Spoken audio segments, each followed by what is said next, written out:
Halo teman-teman. Baik, di sini saya akan membahas tentang konservasi sumber daya alam hayati. Nah, teman-teman, coba perhatikan gambar apakah ini? Ya, betul, harimau Jawa. Nah, berikut beberapa informasi harimau Jawa. Nah, harimau Jawa ini dinyatakan punah pada tahun 1980. Bercermin dengan harimau Jawa, maka penting bagi kita semua untuk memahami konservasi keanekaragaman hayati.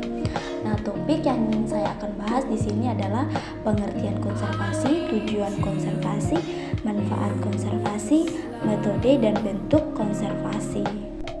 Nah, untuk itu kita harus tahu apa itu konservasi.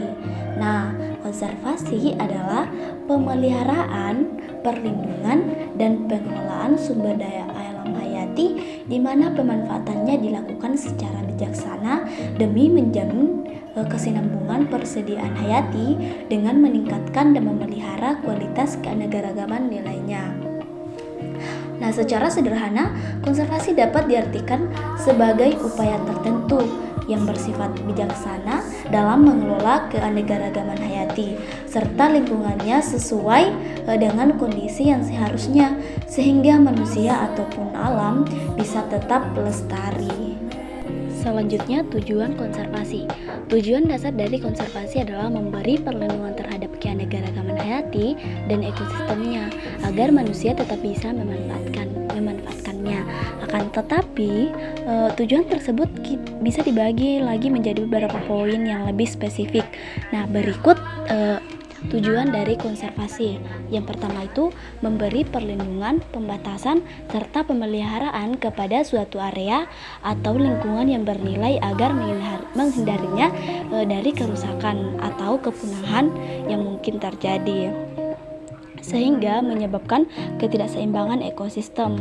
Nah, yang kedua itu memanfaatkan kembali bangunan atau tempat yang sudah tidak digunakan lagi dengan cara memperbaiki dan mengembalikan fungsinya seperti semula agar dapat dipakai kembali sehingga mencegah terjadinya kegiatan pengalihan fungsi hutan menjadi non-hutan.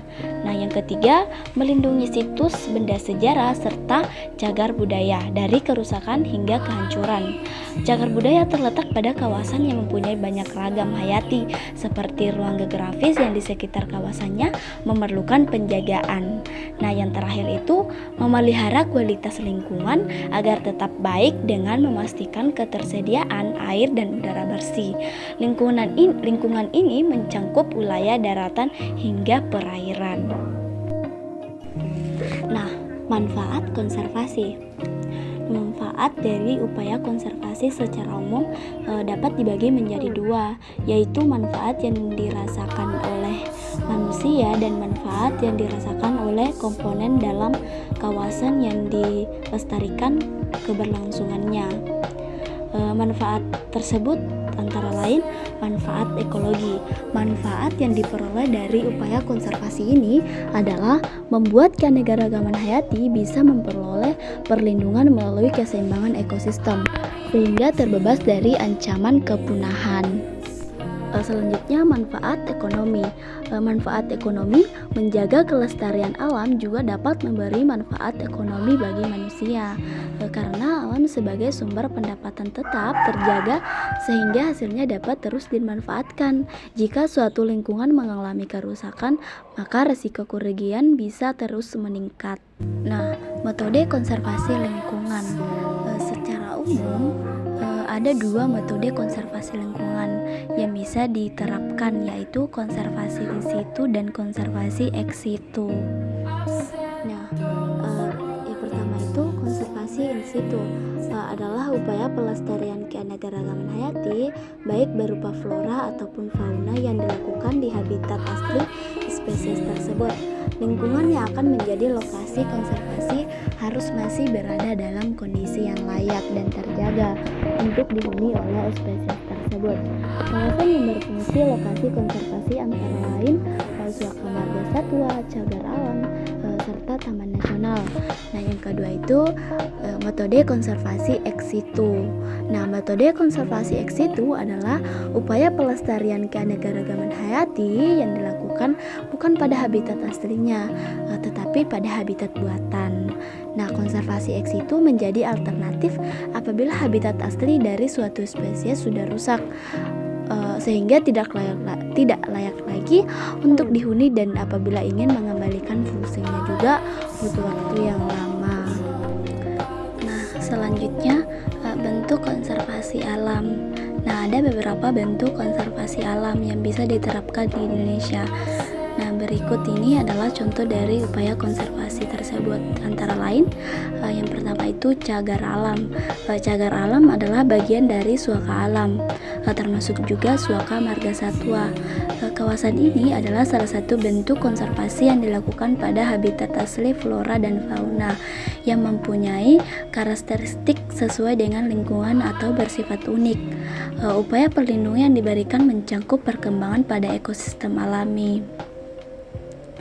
Tujuan penetapan kawasan cagar alam adalah untuk mencegah kerusakan di kawasan tersebut serta lingkungan di sekitarnya agar keanekaragaman hayati yang ada padanya tidak punah. Upaya tersebut dilakukan dengan memastikan kondisi tanah cagar alam selalu dalam kondisi yang subur. Nah, yang kedua itu suaka marga satwa. Sama halnya dengan cagar alam, suaka marga satwa juga ditetapkan apabila suatu kawasan mempunyai keunikan yang khas, misalnya menjadi habitat bagi satwa liar atau ada spesies yang dilindungi hidup di kawasan tersebut. Kawasan ini lebih fokus pada upaya pelestarian satwa.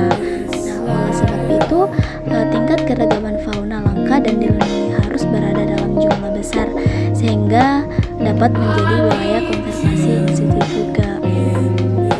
Yang ketiga, taman nasional. Taman nasional adalah kawasan yang masih mempunyai ekosistem asli dan berfungsi sebagai lokasi pengamatan alam. Wilayah ini merupakan bagian dari kawasan pelestarian alam, termasuk juga hutan konservasi.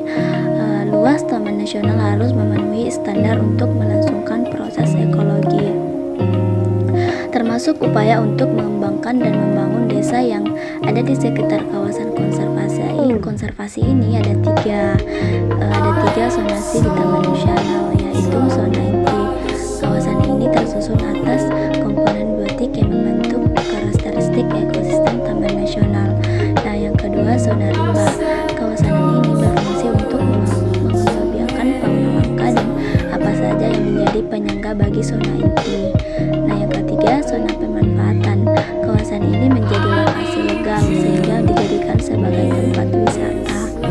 Nah, yang keempat itu taman laut. Taman laut ditunjukkan untuk lokasi perlindungan dan perbaikan pada ekosistem laut, di mana ekosistem tersebut menjadi habitat flora dan fauna langka yang dilindungi, termasuk kegiatan penanaman terumbu karang yang rusak. Sama seperti yang lain, taman laut harus memiliki sumber daya alam yang khas dan unik serta luasnya memadai. Kawasan ini juga berfungsi sebagai pusat ilmu, pengetahuan, pendidikan, dan penelitian. Dan paling utama adalah melestarikan spesies yang terancam dengan cara membudayakan terumbu karang dan mengembangbiakan berbagai jenis satwa air yang sudah terancam punah. Salah satu contoh taman laut di Indonesia adalah Taman Laut Buneken di Sulawesi Utara. Nah, yang kelima, kebun raya. Kebun raya adalah salah satu bentuk konservasi yang dikelola dengan metode ex situ. Kawasan ini dibentuk dengan tujuan untuk melindungi dan melestarikan keanekaragaman alam. Berbagai spesies flora ditanam di dalam kebun raya dapat difungsikan untuk berbagai keperluan. Nah, yang keenam, taman hutan raya. Taman hutan raya atau tahura adalah bagian dari kawasan pelestarian alam seperti taman nasional. Kawasan ini berfungsi untuk menjaga keseimbangan ekosistem dalam suatu wilayah, menjadi tempat untuk mengoleksi flora dan fauna serta tempat untuk melestarikan plasma nutfah. Ekosistem tahura ada yang alami, ada pula buatan. Nah, yang ketujuh atau yang terakhir, hutan bakau. Nah, hutan bakau, Indonesia mempunyai garis pantai yang panjang sehingga dibutuhkan upaya preventif untuk mengatasi akibat dari pasang dan surutnya air laut. Hutan bakau hadir sebagai upaya preventif tersebut yang terletak di atas kawasan air payau ataupun air tawar. Flora yang biasa ditemukan di hutan bakau yaitu bakau api-api, dan jeruju. Hutan bakau mempunyai peran penting dalam mencegah nutrisi air laut yang menyebabkan rasa air tanah berubah menjadi payau sehingga tidak layak untuk dikonsumsi. Kawasan konservasi ini juga berfungsi untuk mencegah proses abrasi di mana air laut yang lewat di celah akar pohon di hutan bakau mengikis tanah. Baik, itulah tadi materi tentang konservasi sumber daya alam hayati. Semoga bermanfaat untuk kita semua. Dadah teman-teman. Kapan-kapan lagi ya.